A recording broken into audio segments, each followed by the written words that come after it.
Hello बच्चों, कैसे हैं आप। उम्मीद करता हूं कि आप एकदम चुस्त दुरुस्त और तंदुरुस्त होंगे। और मैं हूं आपका अपना विनीत कौशिक और आप देख रहे हैं हम सब का अपना चैनल डाइवर्स फिजिक्स। तो बच्चों, आज मैं एक स्पेशल वीडियो लेकर आया हूं। लास्ट 3 वीडियोस की जो हमने इलेक्ट्रिक डाइपोल्स की वीडियोस है हमारी। पहली वीडियो में इलेक्ट्रिक डाइपोल और इलेक्ट्रिक डाइपोल मूवमेंट का इंट्रोडक्शन था और दूसरी जो वीडियो थी उसमें electric field due to electric dipole. और जो थर्ड वीडियो थी हमारी वो थी हमारी टॉर्क और net force. Dipole electric field में रखा हुआ है तो उस पर नेट फोर्स क्या होगा और टॉर्क क्या होगा, और यूनिफॉर्म नॉन यूनिफॉर्म दो केस पढ़े थे हमने।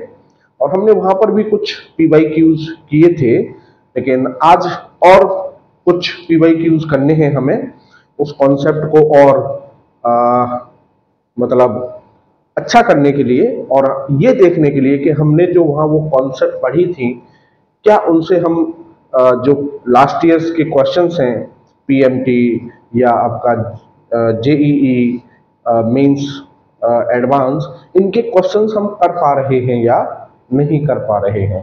ठीक है, क्योंकि बच्चों मेरा ये मानना है कि अगर मेरा कॉन्सेप्ट क्लियर है तो मैं क्वेश्चन कर सकता हूं, और अगर मेरा कॉन्सेप्ट ही क्लियर नहीं है तो क्वेश्चन कितना भी इजी क्यों ना हो मैं तब भी नहीं कर सकता। तो क्वेश्चंस अटेम्प्ट करना और क्वेश्चंस को सॉल्व कर पाना ये इंडिकेट करता है कि हमारा कॉन्सेप्ट क्लियर है, वो कॉन्सेप्ट हमको समझ में आ चुका है। तो शुरुआत में हल्के हल्के क्वेश्चंस से करूंगा बच्चों, जो PMT लेवल के क्वेश्चंस हैं, और धीरे धीरे हम अपना लेवल बढ़ाएंगे।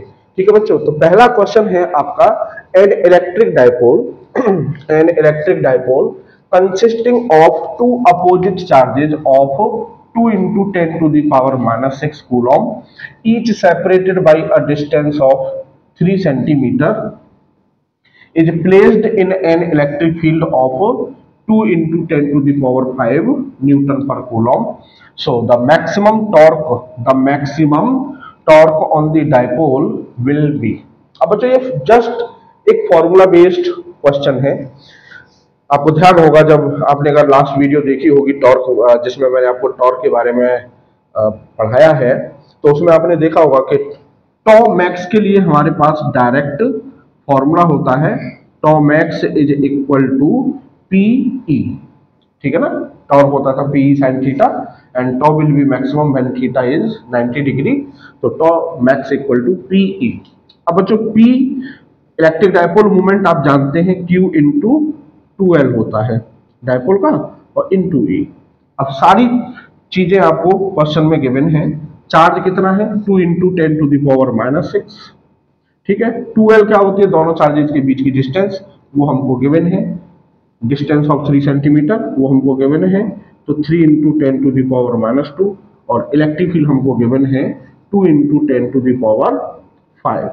ठीक है बच्चों, तो ये हो जाएगा आपका 2 3 जा 6, 3 2 जा 12, और -8 में से ये हो जाएगा आपका -3 न्यूटन मीटर। तो ऑप्शन बी इज करेक्ट। ठीक है बच्चों, तो बहुत सिंपल क्वेश्चन था, फॉर्मूला बेस्ड क्वेश्चन था। ठीक है ना, तो PMT में तो ऐसे ही क्वेश्चंस आते हैं। अगर आप बच्चों PMT वालों के लिए खासकर ये मैसेज है कि आपको बहुत ज्यादा मतलब तगड़े तगड़े क्वेश्चंस नहीं करने हैं, ना ही बहुत तगड़े तगड़े डेरिवेशंस करने हैं। आपको बस कॉन्सेप्चुअली हर चीज को पढ़ते जाना है और फॉर्मूला ही आपको याद होने चाहिए, और कौन सा फॉर्मूले में क्या चीज क्या है ये सब पैरामीटर्स के बारे में जानकारी होनी चाहिए। PMT में फिजिक्स ऐसी नहीं आती है। हमें मानता हूं कि आप बायो जो वाले बच्चे होते हैं उनका मैथमेटिकल बैकग्राउंड थोड़ा सा वीक होता है, जिस वजह से हल्के फुल्के क्वेश्चंस भी उनको थोड़ा सा हार्ड लगते हैं। मैं मानता हूं इस बात को। तो लेकिन practice makes a man perfect. अगर आप बार बार करेंगे तो इतना लेवल आता है फिजिक्स का कि आप NCERT से ऊपर नहीं आता फिजिक्स PMT में। हालांकि JEE और इनमें भी नहीं आता है, सिलेबस वही होता है, JEE वगैरह हो चाहे एडवांस हो, लेकिन क्वेश्चंस का मतलब वो रूप इस तरह से कर देता है कि लेवल बढ़ा देता है क्वेश्चंस का। कहने का सीधा सीधा मतलब ये है मेरा कि मिक्सिंग ऑफ कॉन्सेप्ट कर देगा, थोड़ा सा कैलकुलस मिक्स कर देगा क्वेश्चन में। ठीक है, तो थोड़ा सा लेवल बढ़ा देगा, कॉन्सेप्ट आपके NCERT लेवल से ही होंगे। ठीक है, अब बच्चों ये जो क्वेश्चन है ये भी आपका पीएमटी का है, ठीक है। तो ये क्या कह रहा है कि N electric dipole is placed along the x axis, ठीक है। तो पहले जैसे क्वेश्चन कह रहा है उस हिसाब से डायग्राम बनाए हम। तो ये हमारी एक्स एक्सिस है सपोज, और ये ओरिजिन है, ठीक है। तो जो डायपोल है वो रखा है कहाँ, एक्स एक्सिस के अलोंग, किस पर रखा हुआ है, ओरिजिन पर रखा हुआ है, ठीक है साहब, एट द ओरिजिन ओ, ठीक है। ये माइनस क्यू और ये आपका प्लस क्यू, क्लियर। अब a point P is at a distance of 20 centimeter from this origin such that OP makes an angle pi by 3, makes an angle pi by 3 with the x axis। तो आप बच्चों सवाल को पढ़ते ही आपकी समझ में ये आ जाना चाहिए कि ये जनरल पॉइंट वाला केस हो गया, ठीक है ना, क्योंकि ये O और पॉइंट से जो लाइन मिल रही है OP वो एक्स एक्सिस के साथ कितना एंगल बना रही है बच्चों, पाई बाई 3। तो जनरल केस हो गया, जनरल पॉइंट वाला, ठीक है। अब if the electric field at P, if the electric field at P makes an angle theta with the x axis, the value of theta would be, ठीक है। चलिए कोई नहीं, एक बार रिमाइंड कर लेते हैं हम इसको जनरल केस वाले को। सपोज ये एंगल हमारा अल्फा है सपोज, ठीक है। तो आपको ध्यान होगा बच्चों कि हमको दो इलेक्ट्रिक फील्ड मिलते थे यहाँ पर, एक मिलता था रेडियली ये वाला सपोज E1, और एक मिलता था हमें ये परपेंडिकुलर E2, ठीक है बच्चों। और ये साहब आपका नेट इलेक्ट्रिक फील्ड E, और ये सपोज आपका एंगल बना रहा है कितना, फाई, ठीक है बच्चों। अब बच्चों ये जो आपका था E1 ये होता था हमारा के मतलब 1/4 पाई एप्सिलॉन नॉट के 2p और अब 2p cos theta upon R cube, और बच्चों E2 होता था हमारा के p sine theta upon R cube, ठीक है ना। अगर किसी ने वो वीडियो नहीं देखी आप में से तो लास्ट वीडियो में ही, इससे जस्ट पहली वाली वीडियो में ही ये सब कराया है, एक्सेस और नहीं सेकंड लास्ट में, इससे पहली वाली में टॉर्क और फोर्स के बारे में पढ़ा है हमने। उससे पहली वाली में हमने इलेक्ट्रिक फील्ड की कैलकुलेशन की थी एक्सिस पर, इक्वेटोरियल पर और एट जनरल पॉइंट, ठीक है। तो ये हो गया साहब आपका। अब सपोज ये फाई एंगल है जो नेट इलेक्ट्रिक फील्ड E1 के साथ बना रहा है। तो अगर मैं इस tan फाई को निकालूं, डायरेक्शन निकालूं रिजल्टेंट की, तो ये हो जाएगा बच्चों E2 अपॉन E1, ठीक है। तो tan phi is equal to हो जाएगा बच्चों E2 अपॉन E1। तो E2 है मेरा KP साइन थीटा अपॉन में आर क्यूब और अपॉन में 2KP कॉस थीटा और अपॉन में आर क्यूब, ठीक है बच्चों। तो ये हो जाएगा सा मेरा साइन थीटा और अपॉन में 2 cos theta, sign theta upon cos theta हो जाएगा बच्चों टेन सॉरी ये आपका अल्फा था, अल्फा ठीक, ये अल्फा था, ठीक है ना। तो ये बच्चों ये आपका अल्फा है, ठीक है ना, ये अल्फा, ठीक है।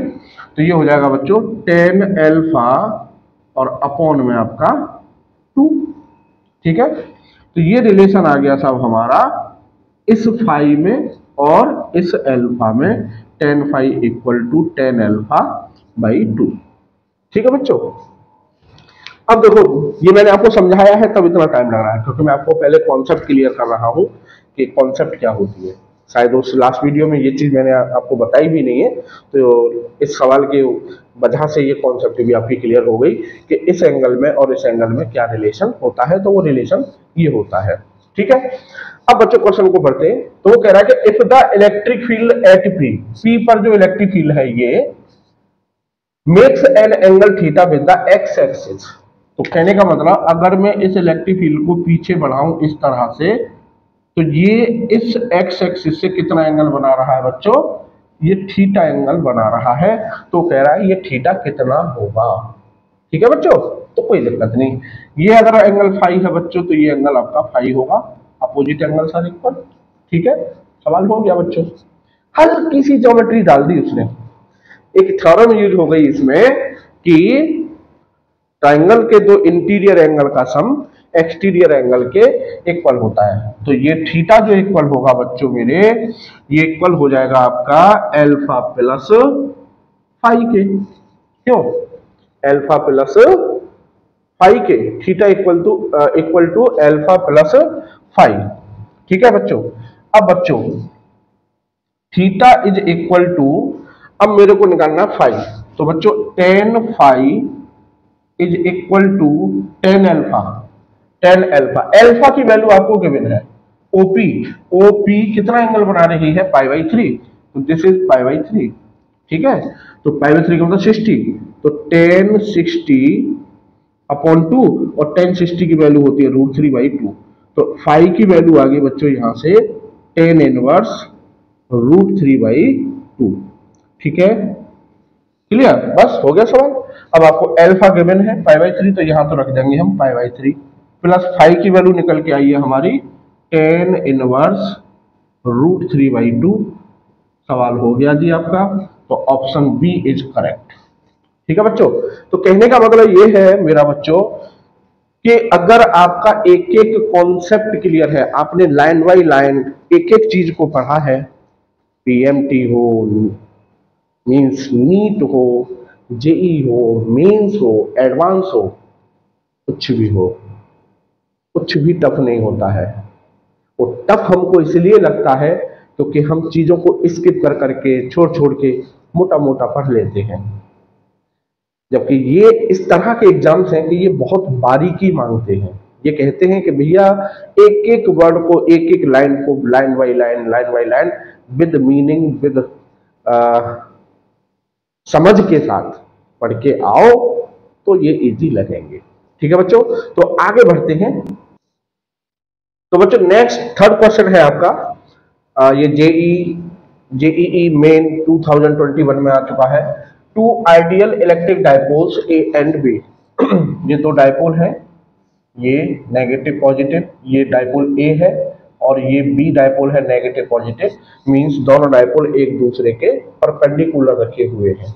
ठीक है, their dipole moment P1 and P2 respectively are placed on a plane with their centers O as shown in the figure.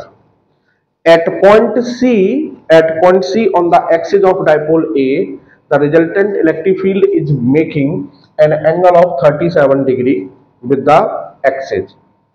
The ratio of the dipole moment of A and B P1 upon P2 is option A 4/3, option B 3/2, option C 2/3, option D 3/8। इतना simple question भी आता है। इतना simple question अगर आप ध्यान से देखें तो पॉइंट सी डायपोल ए की एक्सिस पर लाई कर रहा है, ठीक है, और पॉइंट सी डायपोल बी के इक्वेटोरियल पर लाई कर रहा है। सिंपल कॉन्सेप्ट है। अब हमने लास्ट वीडियो जो हमने खूब डिटेल में हमने सर्जिकल स्ट्राइक की थी इन कॉन्सेप्ट पर, इक्वेटोरियल, जनरल पॉइंट और एक्सिस वाले केस पर, और अगर कोई बच्चा अभी भी उसमें थोड़ा सा कंसेप्चुअल पॉइंट ऑफ व्यू से अपने आप को कमजोर समझता है तो आप उनको देखिए। यकीन के साथ कह सकता हूं कि आपके वो कॉन्सेप्ट एकदम क्लियर हो जाएंगे। तो बच्चों सिंपल सी बात है, एक ही वजह से जो इलेक्ट्रिक फील्ड होगा, आप जानते हैं एक्सिस पर जो इलेक्ट्रिक फील्ड होता है वो डायपोल मूवमेंट के पैरेलल होता है। तो नेगेटिव टू पॉजिटिव ये हो गया आपका P1, ठीक है, तो P1 के पैरेलल हो गया साहब आपका EA, ठीक है। अब साहब ये आपका नेगेटिव टू पॉजिटिव डायरेक्शन होगी P2 की इधर डाउनवर्ड डायरेक्शन में, ठीक है। और इक्वेटोरियल पर आपको रूल पता है कि इक्वेटोरियल पर नेट इलेक्ट्रिक फील्ड और डायपोल मूवमेंट एंटी पैरेलल होते हैं। तो डायपोल मूवमेंट है डाउनवर्ड, तो बी की वजह से पॉइंट सी पर जो इलेक्ट्रिक फील्ड होगा वो होगा अपवर्ड, ये हो जाएगा आपका EB, ठीक है। अब एज पर क्वेश्चन कह रहा है कि इन दोनों का जो रिजल्टेंट है, सपोज E इन दोनों का रिजल्टेंट ई एक्स एक्सिस के साथ 37 डिग्री का एंगल बना रहा है। तो वो कह रहा है कि P1 और P2 का रेशियो क्या होगा। तो सिंपल है बच्चों, ये हो गया आपका 37, तो tan 37, ठीक है। अब tan थीटा होता है परपेंडिकुलर अपॉन बेस, ठीक है। तो थीटा के सामने परपेंडिकुलर, परपेंडिकुलर हो जाएगा आपका EB और अपॉन बेस हो जाएगा आपका EA, ठीक है। अब बच्चों यहां से tan 37 की वैल्यू कैसे निकालेंगे। सपोज ये आपका राइट एंगल ट्राइंगल है और ये एंगल है आपका 37, तो साइन थीटा होता है परपेंडिकुलर अपॉन हाइपोटेन्यूज। तो साइन थीटा आपको दे रखा 37, तो ये तो हो गया आपका 3 और ये हो गया आपका 5। तो ये बेस कैसे निकालेंगे, बेस हो जाएगा आपका 4, समझ गए होंगे पाइथागोरस थ्योरम से। तो यहां से अगर हम tan 37 की वैल्यू निकालें तो tan थीटा होता है परपेंडिकुलर अपॉन बेस, तो 3/4, ये आपकी tan 37 की वैल्यू हो जाएगी। तो बच्चों यहां से हम करेंगे तो ये हो जाएगी आपकी 3/4 इक्वल टू, अब ईबी क्या है, डायपोल बी का इलेक्ट्रिक फील्ड, और वो किस पर है, इक्वेटोरियल पर। इक्वेटोरियल पर जो बच्चों इलेक्ट्रिक फील्ड होता है वो होता है के, मतलब 1/4πε0p/r3, तो KP2 अपॉन RQ, ठीक है। और अपॉन में EA क्या है, एक्सिस पर इलेक्ट्रिक फील्ड है, ए की एक्सिस पर, और एक्सिस पर क्या होता है 1/4πε0 2p/r3, ठीक है। तो 2KP अपॉन RQ, तो इसको सॉल्व करेंगे तो ये हो जाएगा बच्चों KP2 अपॉन RQ, और ये RQ अपॉन 2KP, ठीक है। RQ से RQ कैंसिल और K से K कैंसिल आपका, तो ये हो जाएगा बच्चों P2 अपॉन 2P1, और ये क्या है 3/4, तो ये कैंसिल हो जाएगा। तो बच्चों ये आया आपका 3/2 equal to P2 upon P1। So this implies P1 upon P2 equal to 2/3। So answer C is correct, ठीक है बच्चों। तो बहुत सिंपल क्वेश्चन था, आपने देखा कुछ नहीं, डायरेक्ट फॉर्मूला बेस्ड क्वेश्चन था। आपको बस आपको इतना पता होना चाहिए कि एक्सिस पर क्या डायरेक्शन होती है और कितना magnetic field sorry electric field होता है, और इक्वेटोरियल पर कितना और किस डायरेक्शन में इलेक्ट्रिक फील्ड होता है, क्वेश्चन खत्म। तो बच्चों थोड़ा सा एक लेवल बढ़ाते हैं, और क्वेश्चन है आपका 2 point dipoles P k cap and P/2 k cap, means उसके उनके डायपोल मूवमेंट्स हैं। ये दो डायपोल हैं, एक का डायपोल है dipole movement P k cap है और दूसरे का dipole movement P/2 k cap है, are located at 0,0,0 means origin and 1 metre, 0, 2 metre respectively. Find the resultant electric field due to the two dipoles at the point M whose coordinates is 1 metre, 0, 0। तो सबसे पहले मैं इसको picturise करता हूं बच्चों question को, और इस क्वेश्चन के पिक्चराइजेशन में आपकी क्रिएटिविटी, सवाल कुछ नहीं है, सवाल बहुत सिंपल है। ऐसे मानिए कि जैसे आप बिल्कुल वही क्वेश्चन है कि जैसे हम 1 पॉइंट चार्ज के लिए इलेक्ट्रिक फील्ड का जानते हैं और हमसे 2 का पूछा जाए तो क्या रूल था, पहले 1 का निकालिए फिर दूसरे का निकालिए, और उन दोनों इलेक्ट्रिक फील्ड का हमको वेक्टर सम लेना है। तो यहाँ पर क्या है, 2 डायपोल है, तो पहले एक डायपोल का इलेक्ट्रिक फील्ड पता करेंगे उस पॉइंट पर, फिर दूसरे का पता करेंगे, उन दोनों फील्ड का हमको वेक्टर सम लेना है। तो फिजिक्स पूरी वही होती है बच्चों, फिजिक्स चेंज नहीं हो सकती। अब यहाँ पर मैं आपको बताऊं आपको क्या क्रिएटिविटी दिखानी है।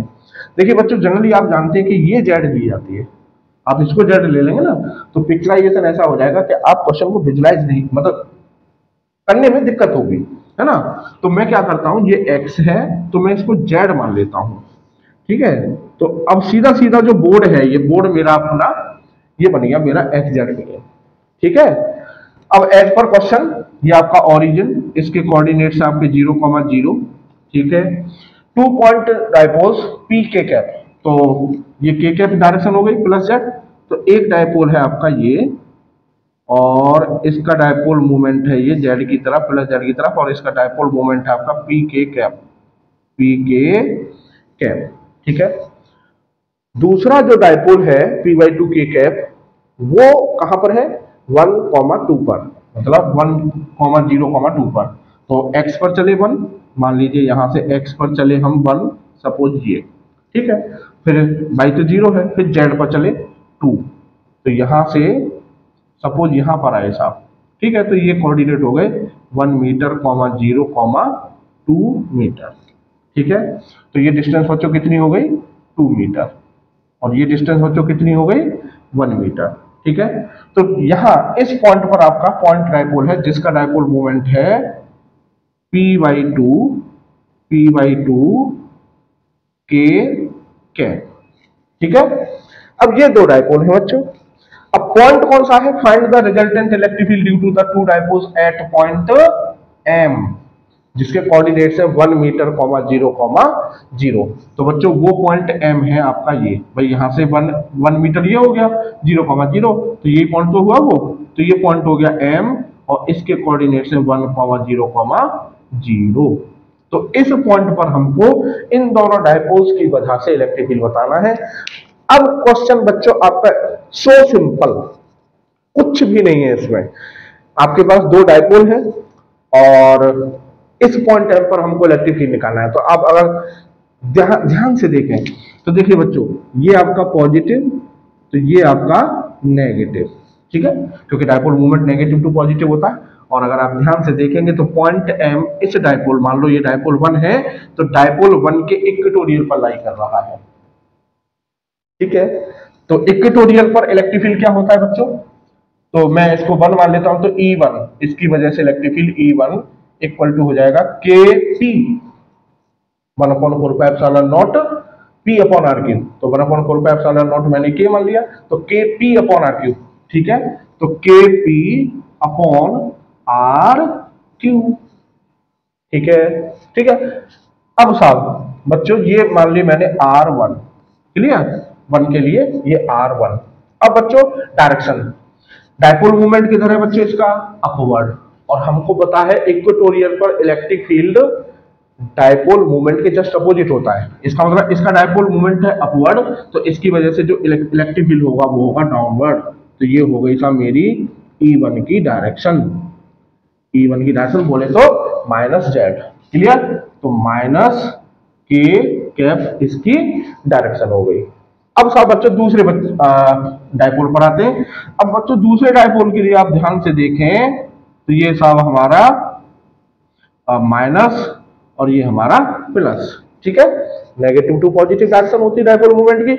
और अगर आप गौर से देखेंगे तो इस डायपोल की एक्सिस पर लाई कर रहा है पॉइंट एम, कर रहा है ना। और एक्सिस पर डायपोल की इलेक्ट्रिक फील्ड के लिए हमारे पास फॉर्मूला होता है E2 is equal to 2kp upon R2Q, क्योंकि ये डिस्टेंस 2 मीटर है, ठीक है, दोनों डिस्टेंस अलग अलग है। तो यहां से ये डिस्टेंस 1 मीटर और यहां से ये डिस्टेंस 2 मीटर है। तो R2Q के P, ठीक है। अब डायरेक्शन, एक्सिस पर बच्चों डायरेक्शन का रूल था कि डायपोल मूवमेंट और नेट इलेक्ट्रिक फील्ड पैरेलल होते हैं, है ना। तो डायपोल मूवमेंट किधर है, अपवर्ड, तो इलेक्ट्रिक फील्ड भी किधर होगा बच्चों, अपवर्ड। तो ये हो गई साहब E2 की डायरेक्शन, मतलब आपका प्लस k कैप, ठीक है। अब बच्चों हमको चाहिए रिजल्टेंट इलेक्ट्रिक फील्ड, तो E नेट हो जाएगा हमारा सिंपली E1 प्लस E2, क्योंकि हमने IJK की फॉर्म में निकाला है। और IJK की फॉर्म में आंसर लेने का सबसे ज्यादा फायदा यही होता है कि आपको सिंपली ऐड कर देने हैं वो, है ना। तो E1 प्लस E2 करेंगे हम, तो ये बच्चों ये हो जाएगा हमारा, आपका क्या हो जाना है, KP अपॉन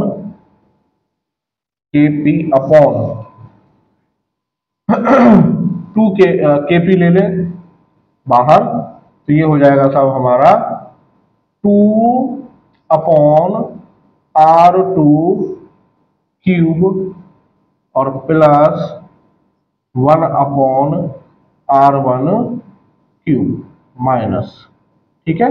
और ये k कैप आपका डायरेक्शन हो गई बाहर, ठीक है बच्चों। तो ये हो जाएगा साहब आपका 1 अपॉन 4πε0 और ये P और 2 अपॉन R2 कितनी बच्चों, R2 है हमारी 2, तो ये हो जाएगा 8, ठीक है। माइनस R1 कितनी बच्चों 1, ठीक है। तो ये हो जाएगा बच्चों P upon 4 pi epsilon not 1/4 minus 1, 1/4 minus 1, ठीक है। तो ये हो जाएगा बच्चों -3p upon 16 pi epsilon not, ठीक है। कुछ गड़बड़ हो रही है बच्चों, कुछ गड़बड़ हो, तो गड़बड़ बच्चों मिल गई। गड़बड़ क्या है कि हमने ये वाला जो डायपोल मोमेंट है ये p/2 है, और ये हमने ये भी क्या रख दिया, p रख दिया है। तो जब यहाँ p/2 रखेंगे तो ये 2 हो जाएगा, और 2 से 2 ये हमारा कैंसिल आउट हो जाएगा, ठीक है। तो ये हमारा हो गया। अब ये यहाँ पर ये हो जाएगा 1, क्लियर।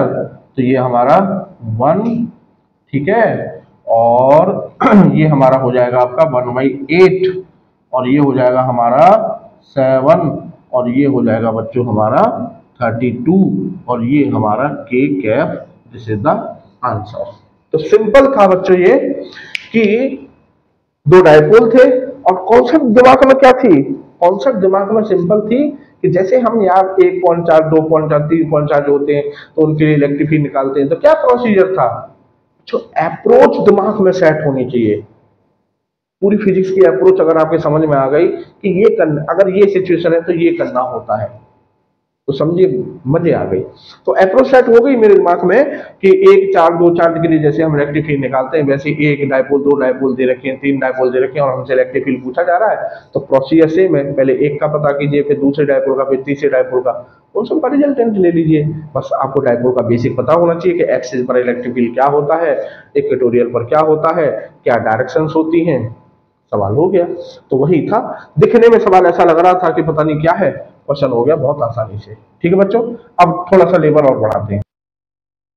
तो बच्चों एक आपको कॉन्सेप्ट मुझे समझानी है, छोटी सी, और बड़े काम आएगी आपके। अगर आपको नहीं पता होगा तो बड़ी दिक्कत हो जाएगी, सवाल को समझ ही नहीं पाएंगे आप, और गलतियां करेंगे। तो क्वेश्चन है कि जो जनरल पॉइंट पर हमने इलेक्ट्रिक फील्ड निकाला था, आपको याद होगा कॉन्सेप्ट जो है क्या है कि हमने जनरल पॉइंट पर, डायपोल के जनरल पॉइंट पर हमने इलेक्ट्रिक फील्ड निकाला था। तो हमने देखा था कि वहां पर इलेक्ट्रिक फील्ड के 2 कंपोनेंट होते हैं, ठीक है। एक कंपोनेंट होता था हमारा जो आर के पैरेलल होता है, तो उसको मैं बोल रहा हूं ई पैरेलल, ठीक है। और एक आर के परपेंडिकुलर होता था, ठीक है। एक आर के परपेंडिकुलर और एक आर के पैरेलल। तो एक ई पैरेलल हो गया, एक ई परपेंडिकुलर हो गया। तो जैसे यहां पर ई पैरेलल है आपका ऐसे, और ई परपेंडिकुलर है इस तरह से, ठीक है। अब बच्चों दूसरा जो केस है आपका, ये आपका सेकंड केस है, ठीक है। अब बच्चों दूसरे केस में उसने डायपोल का ओरिएंटेशन चेंज कर दिया, और अब डायपोल इस तरह से रखा हुआ है, और पॉइंट है ये आपका जनरल पॉइंट पर, और ये एंगल है साहब आपका थीटा, ठीक है। अब यहां पर बात आएगी कि साहब अब जो ई पैरेलल है वो किधर होगा और ई परपेंडिकुलर किधर होगा। तो ये ई पैरेलल ये हो गया, ई परपेंडिकुलर ये हो गया, है ना। अभी मैं समझाऊंगा आपको, आप करेंगे जी ये कैसे, ये क्या हो गया, क्या ऐसे हो गया, कैसे हो गया, कैसे हो गया, वही समझाना है मुझे, ठीक है। अब उसके बाद तीसरा केस है बच्चों, जैसे ये अब उसने डायपोल ओरिएंट ऐसे कर दिया, डायपोल का ओरिएंटेशन वही है लेकिन पॉइंट चेंज कर दिया उसने, है ना। जैसे ओरिएंटेशन तो वही है लेकिन पहले पॉइंट उधर था, अब पॉइंट इधर कर दिया, ठीक है। तो यहाँ पर देखो ई पैरेलल अब इधर हो गया, यहाँ पर ई पैरेलल दोनों केस में किधर था, अभी, और यहाँ पर ई पैरेलल हो गया टूवर्ड्स द डायपोल, और ई परपेंडिकुलर हो गया ये। अब थर्ड केस में अब डायपोल ऐसे रख दिया, पॉइंट यहाँ पर ले लिया, तो ये ई परपेंडिकुलर, ये ई पैरेलल, ठीक है। फोर्थ केस में डायपोल ऐसे, पॉइंट यहाँ ले लिया, तो ये ई पैरेलल और ये ई परपेंडिकुलर, क्लियर। तो कहने का मतलब वो डायपोल को कैसे भी रख सकता है और वो पॉइंट को कैसे भी ले सकता है। तो हमको ये जनरल मतलब एक कॉन्सेप्ट पता होनी चाहिए कि हम चुटकी में ये पता कर लें कि ई पैरेलल ऐसे होगा और ई परपेंडिकुलर ऐसे होगा, ठीक है। तो ये तो बात समझ में आ रही है कि 2 कंपोनेंट होंगे, एक आर के पैरेलल और एक आर के परपेंडिकुलर। कहीं भी देख लो, ये आर है, ये आर है, तो एक आर के पैरेलल है और एक इस आर के परपेंडिकुलर है, ये आर है, ठीक है, ये आर है, एक आर के पैरेलल है और एक इस आर के परपेंडिकुलर है। यहां पर ये आर हो गई, ठीक है, ये आर है, ठीक है, तो एक आर के पैरेलल और एक आर के परपेंडिकुलर। तो ये तो कॉन्सेप्ट जनरल हो गए कि जो दो कंपोनेंट होंगे उनमें एक आर के पैरेलल होगा और एक आर के परपेंडिकुलर होगा। अब पैरेलल डायपोल की तरफ होगा या डायपोल से दूर की तरफ होगा, ये कैसे पता चलेगा? तो उसके लिए आपको मैं एक ट्रिक दिए दे रहा हूं और वो ट्रिक क्या है याद रखिएगा बच्चों। आपको ये देखना है कि पॉइंट जो है, जिस पॉइंट पर इलेक्ट्रिक फील्ड निकाल रहे हैं, उस वो पॉइंट कौन से चार्ज के नियर है, ठीक है, वो पॉइंट किस चार्ज के नियर है। जैसे यहां पर ये जो पॉइंट है ये पॉजिटिव चार्ज के ज्यादा नियर है और नेगेटिव से दूर है, ठीक है। अब आप जानते हैं कि पॉजिटिव चार्ज के लिए फील्ड की direction away from the charge होती है और नेगेटिव के लिए टुवर्ड्स द चार्ज होती है। तो इस पॉइंट पर away from the charge electric field ज्यादा होगा या towards the charge electric field ज्यादा होगा? ऑब्वियस ही बात है, प्लस क्यू के पास, पॉइंट प्लस क्यू के पास है तो प्लस क्यू का फील्ड ज्यादा होगा। अगर away from the charge field ज्यादा होगा, क्योंकि ये दूर है तो इसका फील्ड कम होगा, तो टुवर्ड्स द चार्ज फील्ड कम होगा, तो नेट इलेक्ट्रिक फील्ड किधर होगा? अभी है या ना? ठीक है, इट मींस अगर पॉजिटिव चार्ज पॉइंट के नियर है तो जो पैरेलल कंपोनेंट है वो अवे फ्रॉम द सेंटर होगा, away from the centre. Clear? और बच्चों, और दूसरी ट्रिक परपेंडिकुलर की ट्रिक है कि जो परपेंडिकुलर कंपोनेंट है वो ऑलवेज पॉजिटिव चार्ज से दूर जाते हुए होगा। Perpendicular component always away from the positive charge जा रहा होगा। जैसे देखिए ये पॉजिटिव चार्ज है तो परपेंडिकुलर कंपोनेंट पॉजिटिव चार्ज से दूर जा रहा है, ठीक है। अब देखो इस कॉन्सेप्ट को अब यहां लगाएं, ये नेगेटिव ये पॉजिटिव, ये वो पॉइंट है जहां पर मुझे इलेक्ट्रिक फील्ड की डायरेक्शन पता करनी है। तो देखिए ये पॉजिटिव है ना, तो पॉइंट पॉजिटिव के नियर है, पॉइंट पॉजिटिव के नियर है तो जो नेट इलेक्ट्रिक फील्ड होगा वो अवे होगा, पैरेलल वाला। तो पैरेलल अवे हो गया और परपेंडिकुलर का तो सिंपल है ही कि परपेंडिकुलर ई पैरेलल के परपेंडिकुलर होगा और पॉजिटिव से दूर जा रहा होगा। तो ये पॉजिटिव चार्ज है, पॉजिटिव चार्ज से दूर जा रहा है, ठीक है। अब सब थर्ड केस देखिए, ये आपका डायपोल, ये आपका सेंटर और ये वो पॉइंट है जिस पर मुझे इलेक्ट्रिक फील्ड की डायरेक्शन पता करनी है। तो देखिए बच्चों ये नेगेटिव ये पॉजिटिव, तो पॉइंट नेगेटिव चार्ज के ज्यादा पास है, पॉजिटिव चार्ज से दूर है। अब नेगेटिव चार्ज के पास है कहने का मतलब इनवर्ट फील्ड ज्यादा होगा, टूवर्ड्स वाला फील्ड ज्यादा होगा। तो जो पैरेलल कंपोनेंट है वो टूवर्ड्स द डायपोल होगा या कहिए टूवर्ड्स द सेंटर होगा। क्लियर? अब परपेंडिकुलर का आपका सीधा सा ट्रिक है ही कि perpendicular component always positive charge से अवे की डायरेक्शन में होगा, ठीक है। अब साहब यहां पर आ जाइए, ये आपका डायपोल हो गया, ये आपका डायपोल है इस तरह से, ठीक है, ये डायपोल का सेंटर मान लेते हैं O। अब देखो ये पॉइंट P नेगेटिव चार्ज के पास है और पॉजिटिव चार्ज से दूर है, तो नेगेटिव चार्ज के पास है तो parallel component towards the centre हो गया, ठीक है। और जो परपेंडिकुलर कंपोनेंट है वो पॉजिटिव चार्ज से दूर जा रहा है, ठीक है बच्चों। अब आ जाओ यहाँ पर, ये नेगेटिव ये पॉजिटिव, ठीक है, ये आपका पॉइंट हो गया P जिस पर हमको इलेक्ट्रिक फील्ड पता करना है। अब देखिए ये जो पॉइंट है ये नेगेटिव चार्ज के ज्यादा पास है, पॉजिटिव चार्ज से दूर है। नेगेटिव चार्ज के पास है तो मतलब टूवर्ड्स द चार्ज फील्ड ज्यादा होगा, तो parallel component towards the centre और जो परपेंडिकुलर कंपोनेंट है वो away from the positive charge जा रहा है। तो that is the simple trick to find directions of E parallel and E perpendicular in case of general point, ठीक है बच्चों। तो अगर आप इसे कर लीजिए, आप इसको लिख लीजिए अपनी लैंग्वेज में जो मैंने आपको समझाया है, ठीक है, ये बड़े काम आएगा। अभी जस्ट इसी कॉन्सेप्ट पर मैं आपको एक क्वेश्चन बताऊंगा। अब आप ये समझना कि अगर आपको ये बात पता होगी कि हम कैसे डायरेक्शन पता कर लेंगे सेकंड में, तो आप वो क्वेश्चन बड़ी आसानी से कर पाएंगे। और अगर आपको यही कंफ्यूजन है, क्योंकि बच्चे को जनरली क्या होता है, ये वाला केस पता होता है, बस बच्चे को जनरली ये वाला केस पता होता है, वो उतना सोच ही नहीं पाता कि यार वो, जबकि IIT जेई वगैरह जो होते हैं यार वो लोग पता है वो क्या है, they are interested in changes, they are interested in changes. कहने का मतलब चेंज करने का बड़ा शौक होता है। बोले कि अच्छा पिछली बार डायपोल हमने ऐसे रखा था, अब की बार डायपोल को हम ऐसे रखेंगे। और पॉइंट को ऐसे लेंगे। अच्छा, पिछली बार ऐसे रख दिया, उससे पिछली बार ऐसे रख दिया, अब की बार डायपोल को ऐसे रखेंगे और पॉइंट को ऐसे लेंगे। They are interested in changes. तो वो किस किस वे में, किस किस तरीके से थॉट प्रोसेस बना सकता है, वो आपको जनरलाइज कर लेना चाहिए। ठीक है, तो एक क्वेश्चन करते हैं। तो बच्चों क्वेश्चन है, a dipole is placed at origin of coordinate system as shown in figure, find the electric field at point P जिसके कोऑर्डिनेट्स हैं 0, y। मतलब ये पॉइंट है आपका P और इसके कोऑर्डिनेट्स हैं 0, y। तो ये डायपोल इस तरह से रखा हुआ है और इस पॉइंट पर मुझे इलेक्ट्रिक फील्ड पता करना है। तो देखो, मैंने जो भी आपको कॉन्सेप्ट समझाई थी, ये एज इट एज कॉन्सेप्ट इसमें यूज होगी। तो अगर हमें डायरेक्शंस का कंफ्यूजन नहीं है, हमको क्लियर कट है कि कौन सा कंपोनेंट कैसे लिया जाना है, तो हो गया ये सवाल।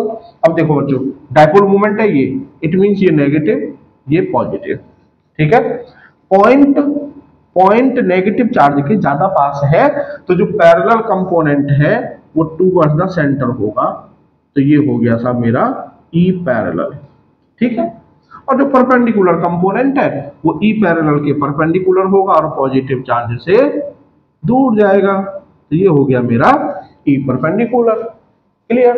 अब जनरल पॉइंट पर आपको पता था फॉर्मूला कि ई पैरेलल वाले कंपोनेंट के लिए फॉर्मूला होता था आपका 1/4 पाई एप्सिलॉन नॉट 2p। तो 2p cos थीटा, ये फॉर्मूला आपको पता होना चाहिए, 2p cos थीटा और अपॉन में r क्यूब, अपॉन में r क्यूब। तो r क्यूब का मतलब ये जो डिस्टेंस आपकी ये कितनी हो गई y, तो ये हो जाएगा आपका y क्यूब। ठीक है, अब बच्चों डायरेक्शन माइनस y की तरफ है डायरेक्शन, तो माइनस j कैप। क्लियर।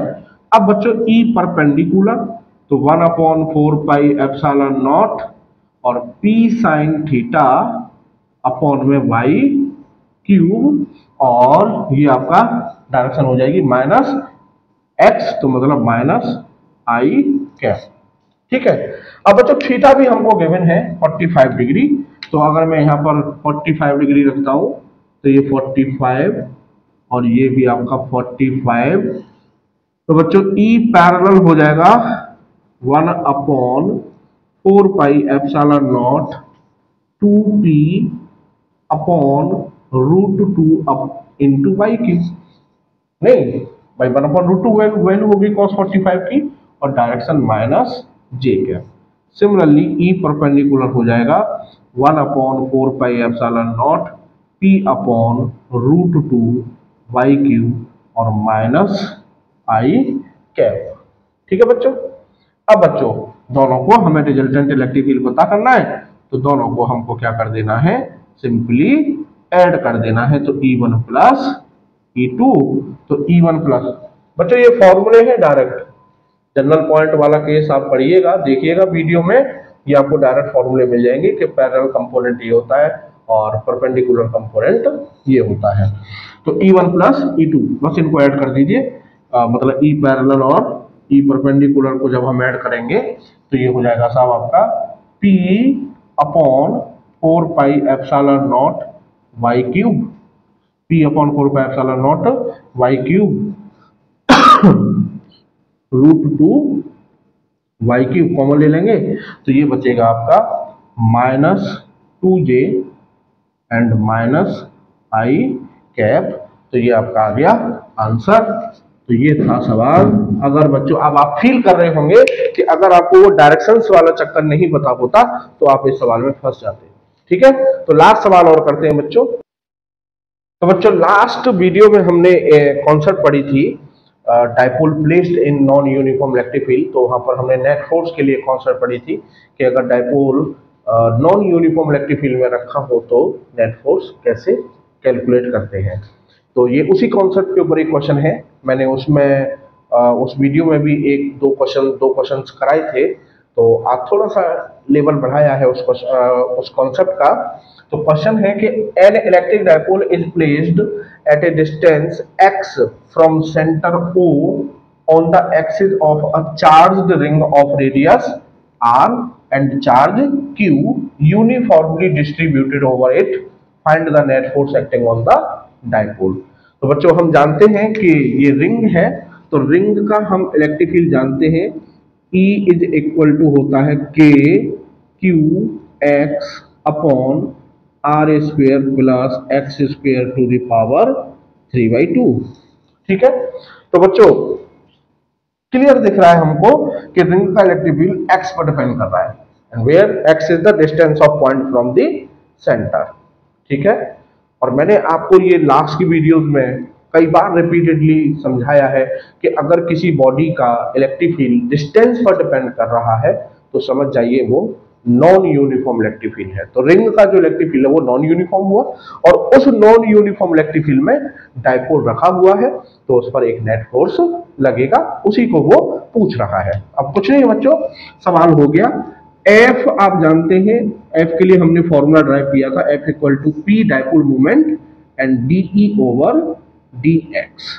ये था आपका डाइपोल पर लगने वाला नेट फोर्स के लिए formula in non uniform electric field. तो बच्चों सिंपली हमको जो इलेक्ट्रिक फील्ड है वो एक्स के रेस्पेक्ट में डिफरेंशिएट करना है, हमारा काम खत्म। ठीक है, तो अब साहब हमारे पास E है ये, तो हमको निकालना है डीई ओवर डी एक्स। तो डीई ओवर डी एक्स, तो डी ओवर डी एक्स, और बच्चों E है साहब हमारा K Q X upon R square plus X square to the power 3/2। ठीक है, अब यहां से के क्यू कॉन्स्टेंट बाहर आ जाएगा, और डी ओवर डी एक्स बच्चों मैं इसको ऐसे लिख सकता हूं, R square plus X square to the power -3/2, और इनटू में आपका एक्स, मतलब मैंने क्वोशिएंट वाले रूल को, जो डिवीजन वाला रूल है उसको मैंने प्रोडक्ट रूल में कन्वर्ट कर लिया है ना। तो एक फंक्शन ये है, एक फंक्शन ये है, दोनों का प्रोडक्ट का डिफरेंशियल हम जानते हैं। तो के क्यू, अब डिफरेंशिएशन करूंगा मैं तो ये सेम, तो R square plus X square to the power -3/2, ये सेम रखा, इसका एक्स का एक्स के रेस्पेक्ट में करूंगा तो 1 प्लस एक्स। ठीक है, अब इसका करूंगा तो ये हो जाएगा साहब मेरा -3/2। ठीक है, और R square plus X square to the power -5/2, और इनटू चेन रूल से 2x।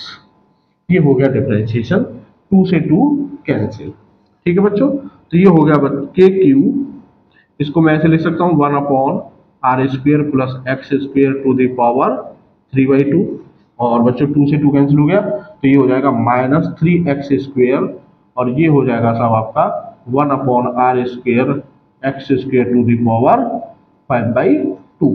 ठीक है, अब बच्चों आप इसको ऐसे भी लिख सकते हैं कि 1 upon R square plus X square to the power 3/2, और -3x square upon R square plus X square to the power 3/2, sorry हाँ, और R square plus X square की पावर 1। इसको ऐसे भी ब्रेक कर सकते हैं 5/2 को, भाई 3/2 और 1 5/2 हो गया ना।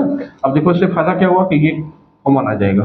ठीक है, तो K Q upon R square plus X square to the power 3/2 common ले लिया मैंने, तो ये बचा 1 -3x स्क्वेयर, और नीचे बचा ये आपका R square plus X square.